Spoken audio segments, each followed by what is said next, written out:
Coach, you can stay at the podium there. We'll open it up for questions again. Comment in the chat box if you have a question. Coach Forbes will answer some questions, and John Curry is also available. With that, we'll start with Connor O'Neill if you want to take yourself off mute. Yeah. Hey, Steve. I'm Connor. We talked yesterday. We talked yesterday about roster management and roster building, and it looks like there's already an update that we need with Ishmael Massoud, Odi Iguama, and Olivier Sarr this morning reportedly entering the portal. So what's your feelings on that? All those guys? Do you expect the remaining players to enter the portal? And what are the chances that you get some of these guys back or all of these guys back? Well, we talked to every player last night. I had an unbelievable visit with Olivier, Ishmael, all those kids that we're talking about. I think it's one of those things that, there's uncertainty at this time, and they don't know me, and we have to build a relationship. But I've told them over and over again that my number one recruiting responsibility and priority is to get everyone back. None of those guys, not one player that I talked to last night said they did not want to return to Wake. They all have the desire to return. It's just a matter of relationship. And I understand that. And I told them that. And I can understand if you want to, look at your options, but you're not going to look at a better option than Wake. Okay, you got the triple double right here, right? You got the one of the top 30 educations in the country. You got world-class facilities, and you play in the best league in America. So that, you can look. They'll look around, and but they'll find out that this a lot of times the grass isn't greener. And it's my job. It's my job to build relationships. I will tell you this: it's a little bit difficult because of the pandemic. I don't get to put my hands on them every day, literally. I don't get to touch them. I don't get to love on them. They don't get to see my face, my passion. Maybe they don't want to see my face, but it's a challenge. But it's a challenge that I'm up for, and I'm going to work really hard to build this relationship. And I really want to get everybody back. Just a reminder: please say your name and affiliation when you're asking the question. With that, we'll go to Josh Graham. Welcome, Coach. Josh Graham, Sports Hub Triad Radio. In the last 10 years, Wake Forest has been to one NCAA tournament. But before that, 1990 to 2009, I think only 3 ACC programs had won more games than Wake in the league. What do you believe the standard for Wake Forest basketball should be? Well, it's what I said earlier. I think we need to be competing for championships. That would be in the preseason, and then in the regular season. And we want to compete for the championship in the postseason, and we want to play meaningful games in March. And what does that mean? That means getting the NCAA tournament and winning games. And then hopefully at some point we get to cut down a net. There's nothing more exhilarating as a player as getting the opportunity to climb that ladder and cut down a net. Now, that might be preseason, that might be during the regular season, it might be in the postseason. I'll use this as an example. As disappointing as it was not to be able to play in the NCAA tournament, my team this year, we did get to cut down a net for the regular season SoCon Championship the week before in front of our fans, sold out in Freedom Hall. There would be nothing better than to do that in the Joe, right? In the Joel, right? To cut down the net in front of our fans, on a regular season championship. And then we went to Asheville and won the championship, SoCon Championship. We climbed the ladder again. Cut them down in Asheville. It'd be a great thing to do that wherever the tournament's at. It could be Greensboro or wherever we're having it. Those are the things that I expect, and I think those are the things our fans expect, and I think those are the things that they deserve. And so, again, we got to light the fire. And it's going to take everybody. It's not going to just be us. It's going to be us, the players, it's the community, the students, our faculty. Everybody involved, administration, we got to get on the same page, get this train rolling down the tracks. Aaron Beard, you want to take yourself off mute? Go ahead. Hey, Steve. Aaron Beard with the Associated Press over in Raleigh. I realize coaches typically you tailor your approach with roster management and transfers and recruiting and those types of things to the school you're at. So I'm curious, how much do you anticipate you have to tweak or your approach now at Wake Forest compared to what you were doing at East Tennessee State? Well, I believe there's 5 tiers to recruiting. I've always believed that. Those 5 tiers of recruiting are what we used at ETSU. First tier is high school and prep school, and I believe that you got to go inside out on that. And one of the greatest advantages here, unlike where I was at before, is we have an unbelievable amount of players and talent in the Carolinas. So we got to work inside out.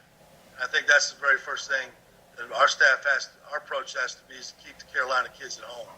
So we'll work really hard at that. I think the second level is junior college, but that's not going to be available here, at Wake Forest. And so that's not something that we will be exploring. The third option is transfers, like you said, and maybe someday there'll be one-time transfer. Who knows? I think those things are all up in the air. But I do believe that, transfers are definitely a viable thing, and I'll give you an example. We have 13 scholarships. It's really hard to play 13 guys. So every year that I was at East Tennessee State, I redshirted 1 or 2 guys, and it really helped their development academically, it helped them with their body, it helped them with their basketball. So that's something that I think we will explore as we move forward as transfers. Then I think there's grad transfers. I think we've already signed one. And, you have to look at that market and see where they fit. But it's got to be a fit. It's got to be a fit for basketball. It's got to be a fit academically. So we got to do our due diligence there. Then I think the 5th tier is international. We've done well there. And that's something that, I've recruited international in the past. And it's something that we'll definitely get involved in. So the 5 tiers are, high school, prep school, junior college, transfers, grad transfers, and international. And at Wake Forest, it'll be 4 tiers. Lauren Walsh, take yourself off mute and go ahead. Hi, Steve. Lauren Walsh from WXII 12 News in Winston-Salem. Welcome to the area. I was reading an article where you said for a future head coaching job, it would need to be a school where in-state talent is strong. So you just touched on that, obviously being in the state of North Carolina. I'm wondering how you plan to handle in-state recruiting, especially going up against those schools in the Triangle. First of all, I'm never afraid to recruit against anybody, okay? We're not going back down to anybody in recruiting. We have too much going on here, too much to sell. And so we're going to get after the very, very best players, in the Carolinas. And I have 2 assistant coaches on my staff, Brooks Savage, B.J. Mackey. They both are both from South Carolina. They've done a really good job of recruiting that area. One of my very best players at East Tennessee State right now is Davian Williamson. He's from Winston-Salem, played at Winston-Salem Prep. So we're very familiar with this area, and we're gonna get to work. We're gonna get to work today. Offer some kids and get after it. And so you're right. I didn't have that advantage. I've been in a couple places in my life when I coached at Idaho. If you would have dropped an atomic bomb on Moscow, Idaho, you wouldn't have hit a Division I player. Okay, you could probably maybe done the same thing where I was at. There's a few, but so it's really an advantage. It's nice to be able to get in the car and recruit, and we'll be able to do that. And again, we got to get people on campus, man. We got to get people in the state excited about coming in here and seeing all the great things that we have to offer. We got to keep kids coming and looking, and start recruiting them at a younger age and get them excited about the Demon Deacons. So I'm really looking forward to what you just talked about, is having those really good in-state players. Les Johns, take yourself off mute. Go ahead.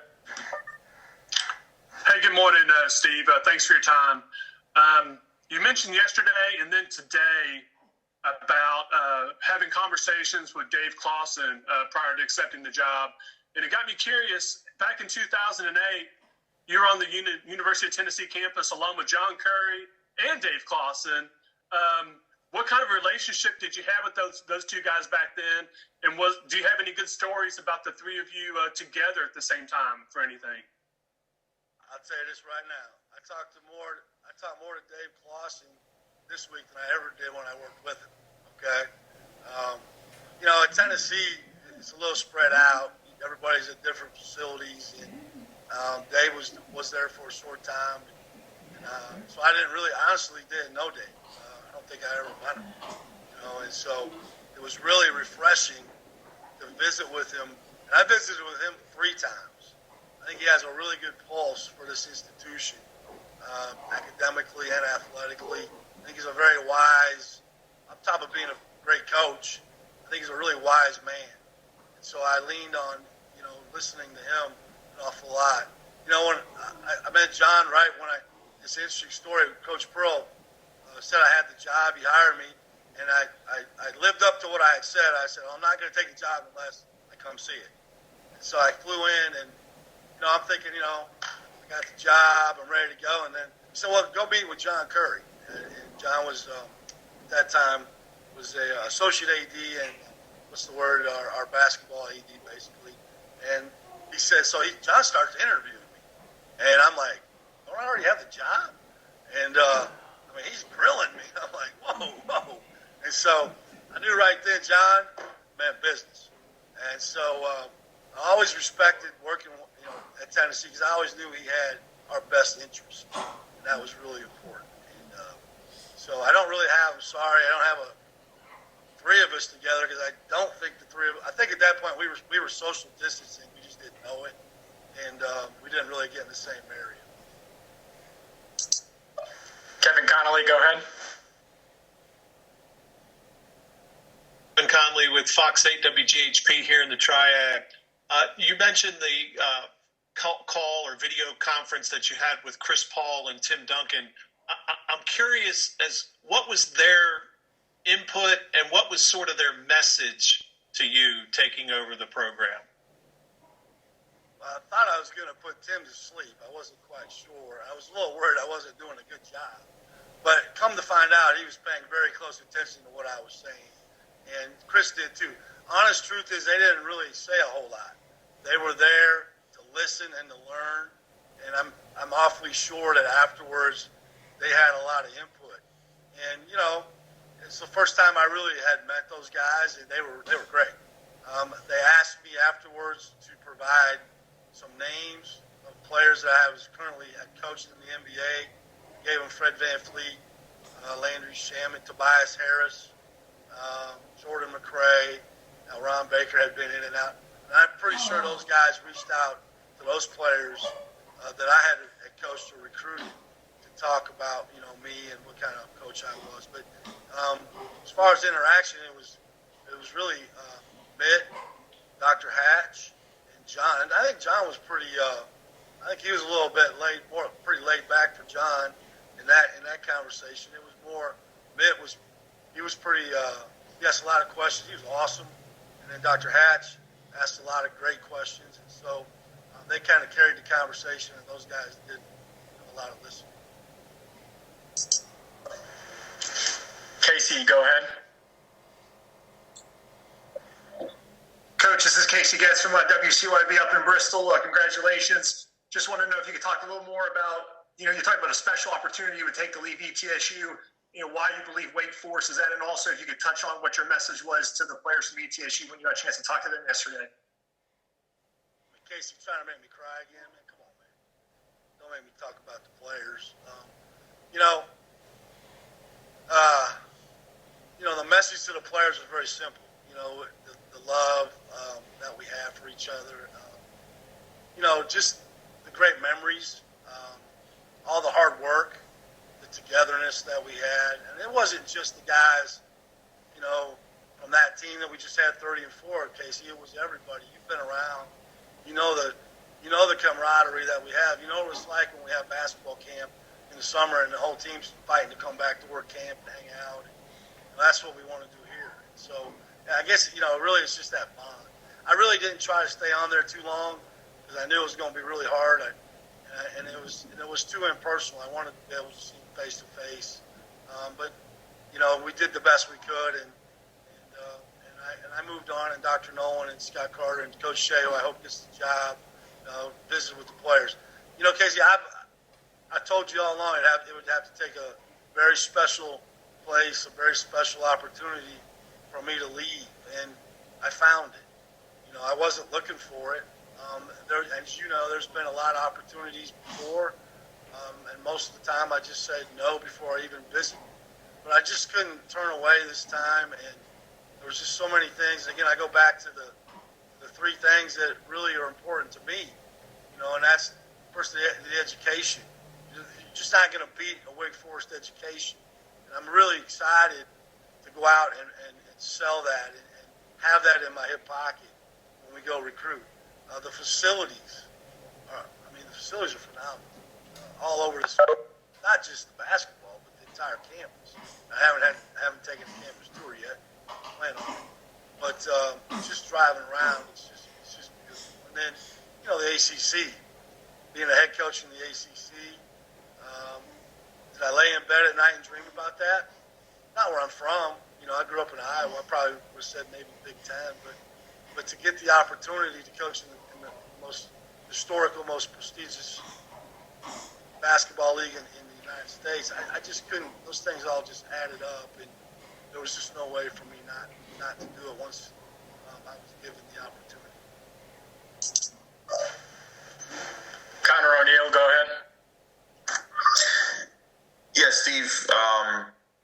Backtracking a little bit in your career, I'm curious if the way that things ended at Tennessee, if you saw that you'd be a head coach in a Power Six conference someday, and what it's been like to get to this point, and maybe what you've been able to learn and apply from your time at Tennessee and how that all went down. I mean, to answer your question, no. I mean, March 22nd, which was my birthday, I think 10 years ago, 2010, I was cleaning out my office with my son, and I never would have thought that, you know, I would be a head Division I coach. I thought there'd be a chance again to coach in Division I.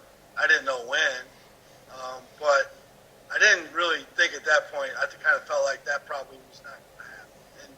But listen, you know, you learn, you hold yourself accountable, and then you get back to doing your job. And I had the wonderful opportunity to go to Northwest Florida. And I've said it before, I wouldn't trade that for anything. And I could have stayed there. To be honest with you, I could stay there and been very, very happy.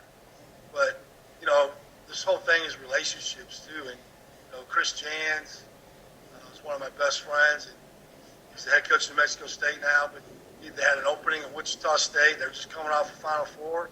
Greg Marshall didn't have to hire me, you know, but he did. He did. And I'm very thankful to him for giving me that opportunity.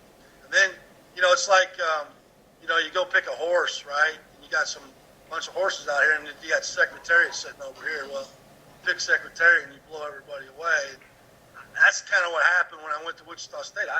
They went to the Final Four, and they got this great team coming back. I come in there in July, and my job was just not to say anything. Don't mess it up. Don't mess it up. We went 35-1. You know, and then in the following year we go 30-4, and you know, Chris leaves, he goes to Bowling Green. I kind of move up now. I can coach a little bit and say something and have an impact, and then you know you're doing your deal and you're winning, and we're going to the Sweet 16, and then East Tennessee State comes open. I don't even know that it's open because you know I'm in the Midwest. And they call and they offer me this wonderful opportunity. So if you really think about it, you know, 4 years after I got fired at Tennessee, I'm a head Division I coach back in the state where I got fired, 90 miles from where I got fired, working with an athletic director that was there, Scott Carter. So I guess it comes down to, you know, how tough are you? What's your will? What's your drive? How you treat people? I try to treat people with respect. I treat people the way I want to be treated. And I think those things come back, you know, in many ways in a positive way when you do that. And so, yeah, it's an interesting story, but one that I'm very proud of and wouldn't trade. Jeff Mills, go ahead.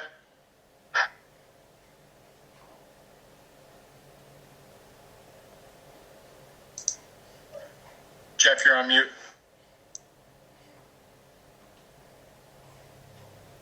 Steve. Sorry about that. It's Jeff Mills with the Greensboro News and Record. You touched on attendance at ETSU earlier. That's been an issue here at Wake. What did you do beyond wins and losses to help things get better at ETSU? Well, first thing is win. You said it. It's a great way to fill your building is to win and play a style of play that people like and play tough. And I didn't really touch on that earlier. I think the identity of our team, Jeff, that you've seen us play, the number one thing is we play hard, we play smart, we play together. And this is how we're going to play.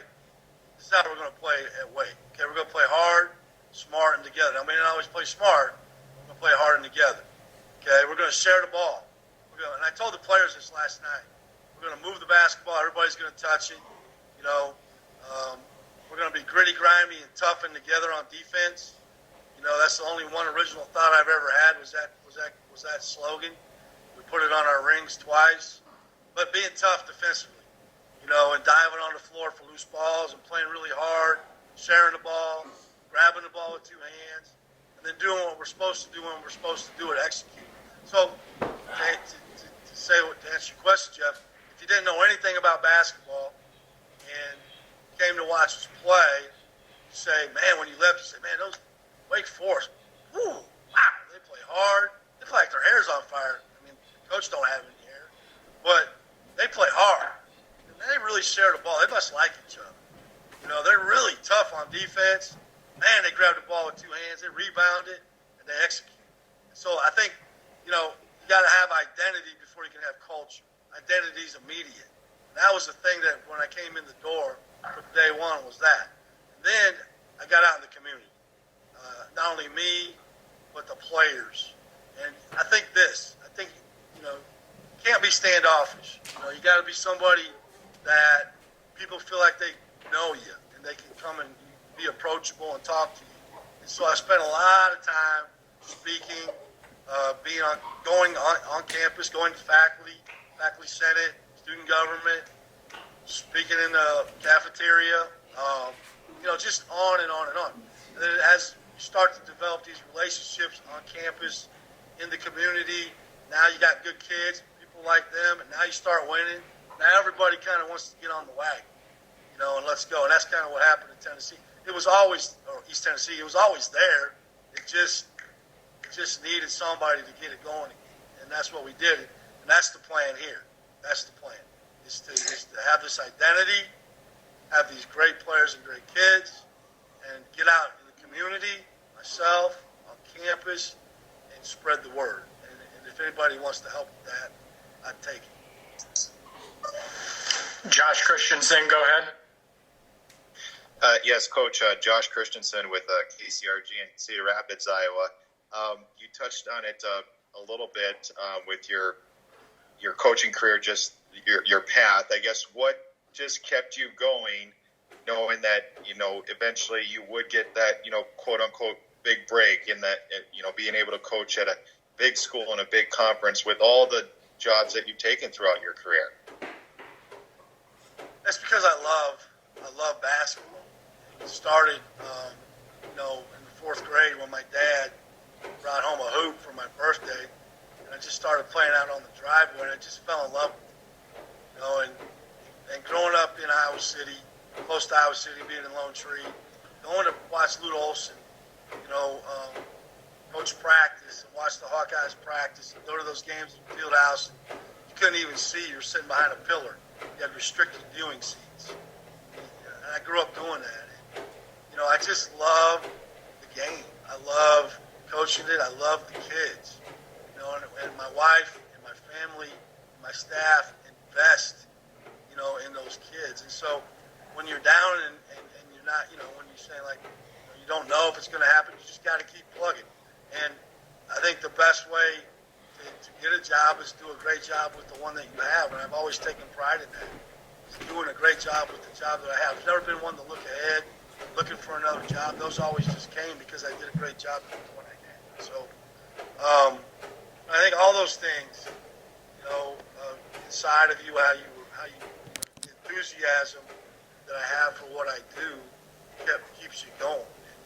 I was lucky too. I worked with some great coaches, Greg Marshall's a national coach of the year.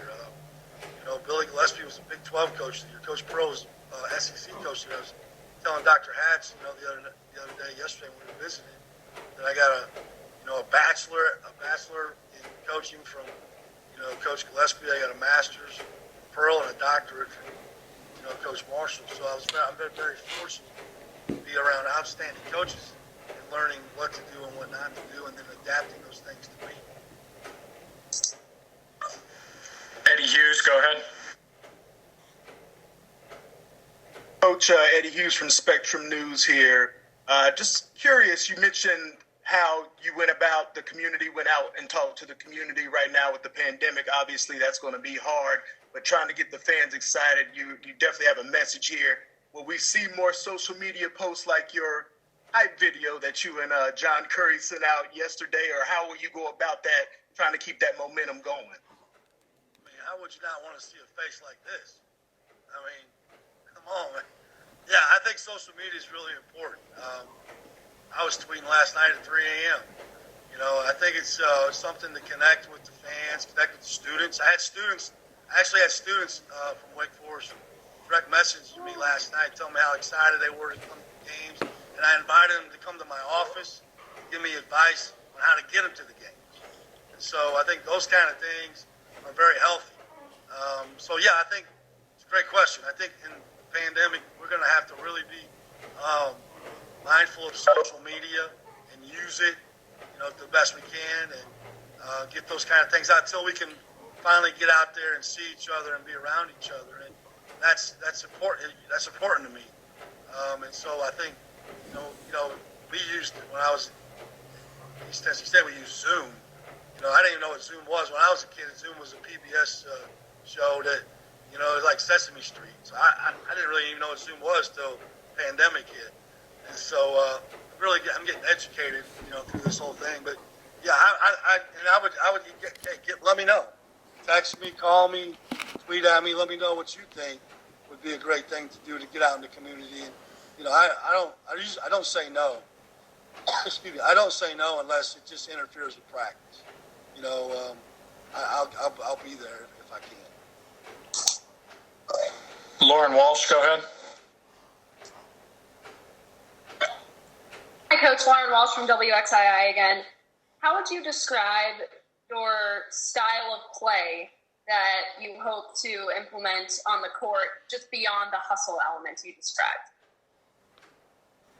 Well, I think everything we do builds to our identity, but I do think you have to coach to the players that you have. So style of play can change from year to year, and this is something I was talking to the players about last night on the phone. I'll give you an example.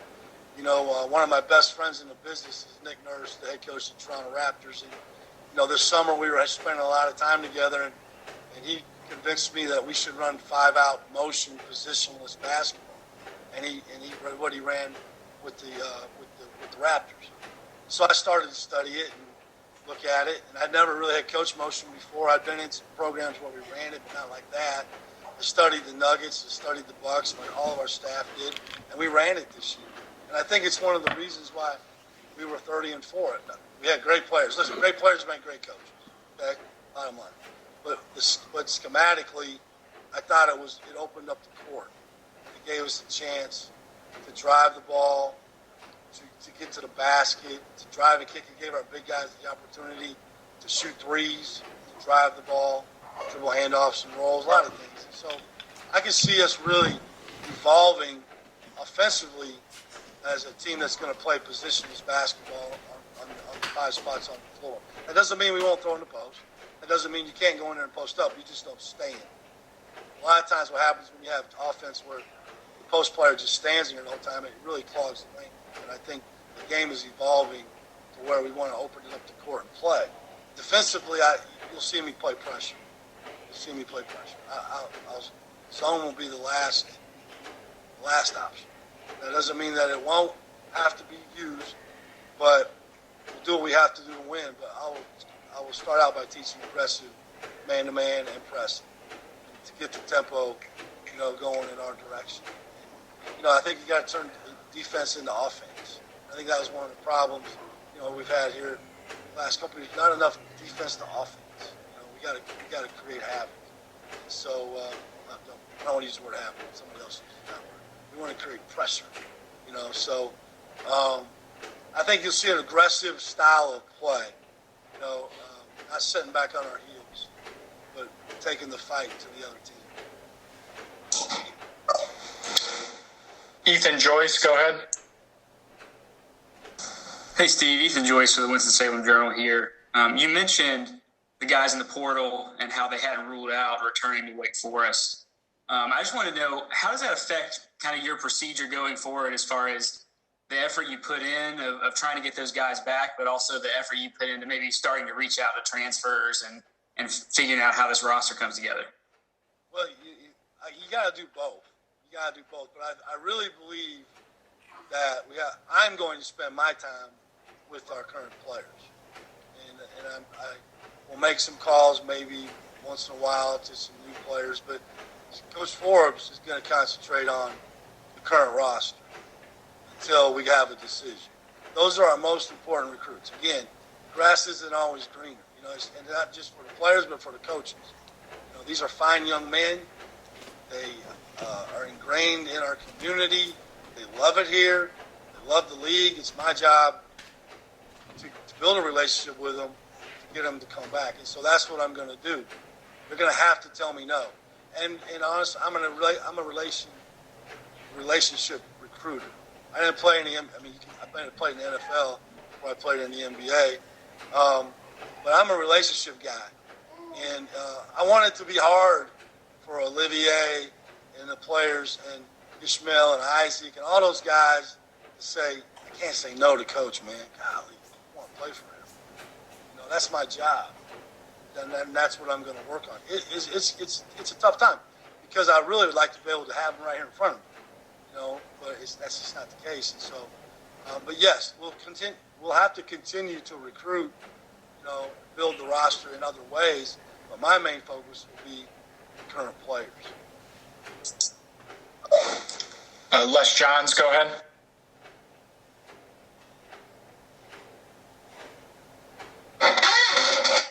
Yes, Steve. I think I read somewhere like yesterday that you are potentially sleeping. You and the new staff are going to stay at the Shaw Basketball Center. Is that true? Or is that where you spent the night? Les, my bathroom is bigger than my office at ETSU. I mean, come on. I got a living room. I got an office. I don't need to leave. I got a shower. I could stay there. There's going to probably be a lot of times my wife will probably tell me to stay there. But, yes, we were there late. And, but, hey, listen, that's we're not any different than anybody else. I'm not going to sit there and say, hey, we're going to outwork people. We're going to work. We love what we do. But, yeah, we were there late. And I was thinking about getting a blanket and just kind of laying down and getting back up. And I probably will do that a little bit. But what an unbelievable office complex. I got lost 3 times in the office complex last night. I couldn't find my office. I was kind of walking around in circles. Frank Davis, my director of basketball operations guy, was so happy that he had a door, that he was so fired up that he had a door. I mean, I think it's great that we are that excited about our facilities. They're awesome. And so, but we can go out and sell that. And when kids come on here, they should feel that way. It shouldn't be like, next. It is incredible what we have.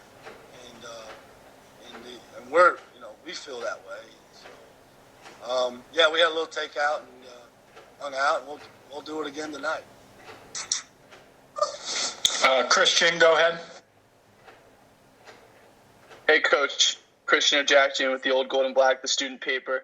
So you won 24 games your first year at East Tennessee State and found instant success in each of your other 2 head coaching jobs. How confident are you that instant success will come at Wake? And if not, how confident are you that you will be able to overcome more of a challenge? Well, that's always going to be the plan every year is to win, get double-digit wins in the non-conference, compete for the conference championship, and then compete for the ACC tournament championship, play meaningful games in March. And when you add all those things up, they'll add up to 22, 23, 24 wins or whatever it is. Those are goals, not so much, number of wins. When you start winning those things, then those, they start to add up to that amount of wins, and we were able to do that. And so that I told the players that yesterday. I'm not here waiting on year 3. I'm not here waiting on year 2. We're here to win now. We're here to win now. And they have to feel that way too. And I was telling them that. You got to have a swag about yourself. You got to be confident. And my players play confident because we give them confidence. And but I was talking about that last night with the players. Like, you got to believe that. You got to believe in yourself. You got to believe that you can win that. And again, it's my job to instill that confidence in them. But I want them to feel that way when they come. Now, does that happen? I don't know. We'll see. And if it doesn't, we'll figure out why, and we'll fix it. We'll get better. And that's what coaches do, and that's what teams do. But that's the expectation. Why would I be here? Chris Lee, we'll go with you.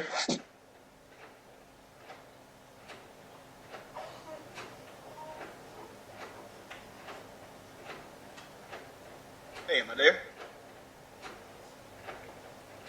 Hey, I think I'm in. Chris, this is Chris Lee from WRL in Raleigh. Sorry, I think my computer just froze a little bit.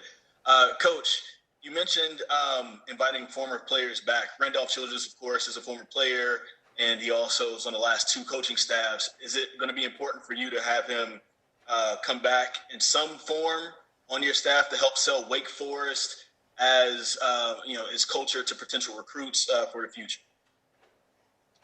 Well, first of all, Randolph is a legacy player. He'll always have a place here at Wake Forest. I called him yesterday, and I spoke to him, on the phone, and I want to visit. I'm going to try to visit with him, tonight or in the morning.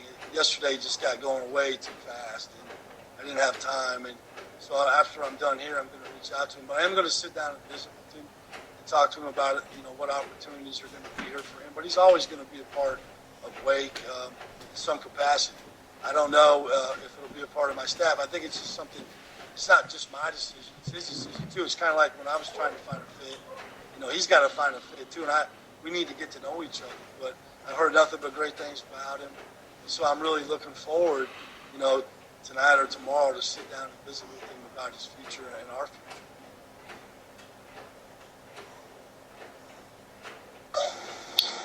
Any final questions for Coach